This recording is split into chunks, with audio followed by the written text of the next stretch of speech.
নমস্কার বন্ধুরা, কবিতা কিচেন আপনাদের সবাই স্বাগত। আমি আজকে একটা নতুন রেসিপি নিয়ে চলে এসেছি। আর প্রচণ্ড গরম পড়েছে, তোমরা জানোই এখন।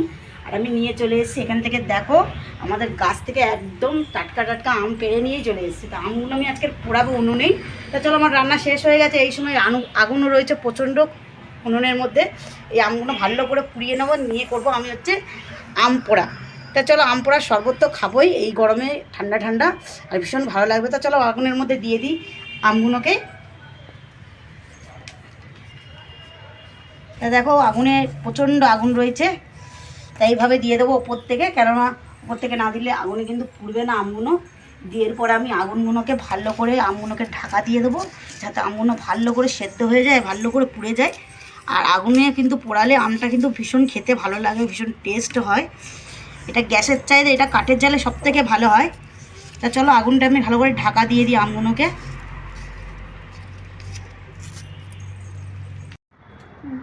এখানে দেখুন আমগুলো কিন্তু আমার পোড়ানো হয়ে গেছে, আমি একটা একটা করে বের করে নেব।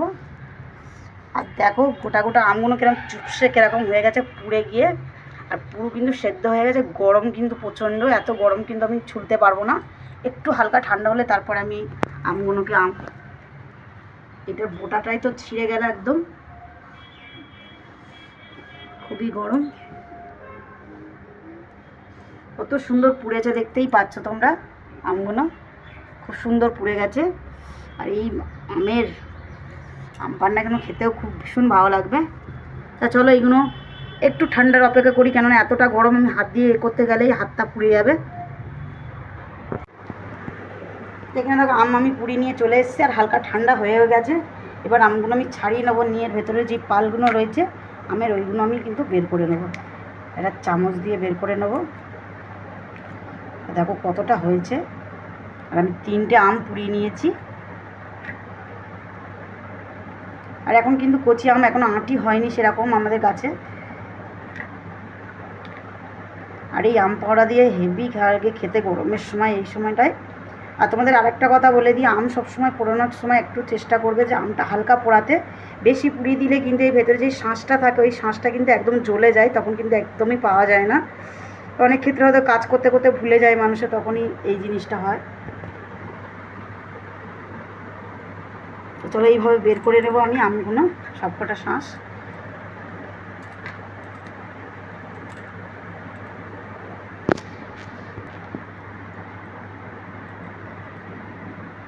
দেখো কতটা করে বেরোচ্ছে, আর খেতেও খুব ভালো লাগে এই গরমের সময়। ঠান্ডা ঠান্ডার মধ্যে ঠান্ডা আইস দিয়ে একটু লবণ দিয়ে ভীষণ ভালো লাগে। তা চলো পুরোটা ছাড়িয়ে নিয়ে দেখাচ্ছি বাদবাকি কীভাবে করবো।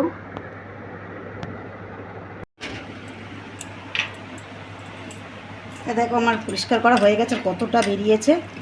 এইভাবে হাত দিয়ে আমি একটুখানি করে নেবো, দেখো কত নরম শাঁসটা একদম। এরপর দিয়ে দেবো একদম ঠান্ডা জল।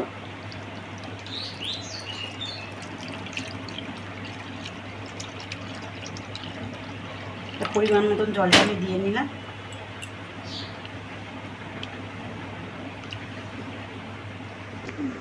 এখানে দেখো জল আমি দিয়ে দিয়েছি, আর এখানে দেখো হাফ কাপের অল্প চিনি নিয়ে নিয়েছি, একদমই খুবই অল্প চিনি নিয়ে নিয়েছি।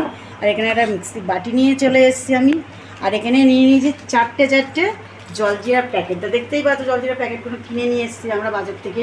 তো এগুলো সকালবেলায় দাদা কিনে নিয়ে এসছে খাবে বলে, কেন অতিরিক্ত গরম পড়েছে। গরমের সময় ও খেটে কাজ করে আসে, তাও প্রচণ্ড গরম লাগে।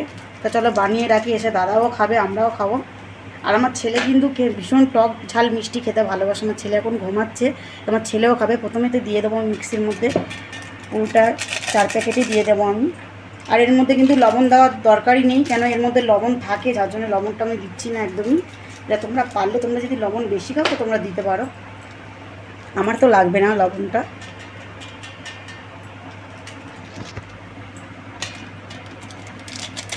আর এই গরমের সময় কিন্তু এরকম ঠান্ডা ঠান্ডা জিনিস খেতে কিন্তু ভীষণ ভালো লাগে। তো আমি প্রত্যেক দিন কিছু না কিছু বানাই, আমি কিছু করে খাই গরমের সময়। আজকের ভাবলাম একটু আম পুড়িয়ে করি। আর গাছে তো প্রচণ্ড আম হয়েছে, তোমাদেরকে আরেকদিন আমি দেখাবো। গাছে প্রচণ্ড আম হয়েছে, তোমরা একদিন আমাদের বাড়িতে সবাই এসো, আর আমাদের গাছের আমগুলো তোমরা খেয়ে যেও। তো চলো এটাও ঢেলে দেবো আমি, দিয়ে একটু ঘুরিয়ে নেব। এরপরে দিয়ে দেবো চিনিটা। তো চলো, তা দেখো এটা আমার হয়ে গেছে, একদম মিক্সিতে ঘুরিয়ে নিয়ে চলে এসেছি আমি। এটা ছাঁকবো আমি, তার আগে দেখো আমি এখানে দিয়ে নিয়েছি একটুখানি লঙ্কার গুঁড়ো, আর এখানে নিয়েছি জল জিরা। তারা দুটো মিশিয়ে নাও ভালো করে আমি।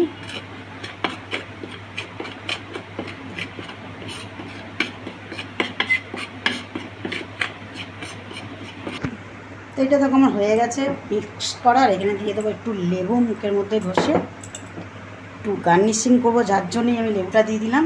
এরপরে দিয়ে দেবো এইভাবে গ্লাসটা। তো রেডি দেখো, দেখো আমার দুটো গ্লাসে করা হয়ে গেছে গার্নিশিং করা। আর এখন দুটো গ্লাস করেছি এই কারণে দাদা বাড়িতে নেই এখন, যার জন্য আমরা দুটো গ্লাস করেছি আমার আর আমার মেয়ের জন্যে। দাদার জন্য করে রেখে দেবো, দাদা এসে পরে খাবে। তারপরে আমি দেখো এখানে নিয়ে চলে এসেছি একটা ছাঁকনি বড় দেখে। আরে এটা প্রত্যেকের বাড়িতেই থাকে এখন। তা চলো একটু ছেঁকে নেবো, কেন এই যে ছেঁকড়াগুলো থাকে ভেতরে ওইগুলো একটুখানি, এখন ছোটো আমি এখন অত চিপড়ে হয়নি, যার জন্য আমি একটু ছেঁকেই নিচ্ছি। ছেঁকে নিয়ে একটু ভালো হয়। দেখো কতটা বেরোলো।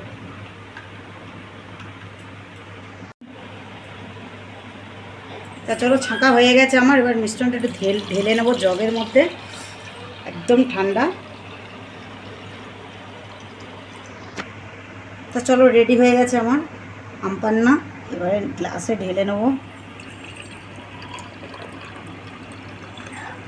দেখতেও কত সুন্দর হয়েছে, দেখতে পাচ্ছ। আর খেতেও কিন্তু ভীষণ ভালো হবে টেস্ট। তো আমিও আগেও খেয়েছি, আমার গরমকাল পড়লেই আমি এরকমভাবে বানিয়েও রেখে দিই, আমি অনেক দিন ধরে খাই। তা চলো ঠান্ডা ঠান্ডা খেয়েই দেখা যাক কেমন হয়েছে। আর এই গরমের সময় আমার তো ভীষণ ভালো লাগে খেতে। প্রথমে তো লেবুটা তুলে নিই আমি।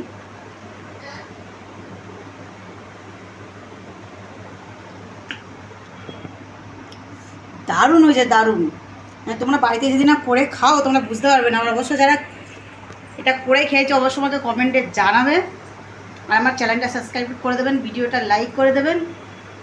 তা চলো তোমাদের সাথে দেখা হচ্ছে পরের ভিডিওতে। টাটা।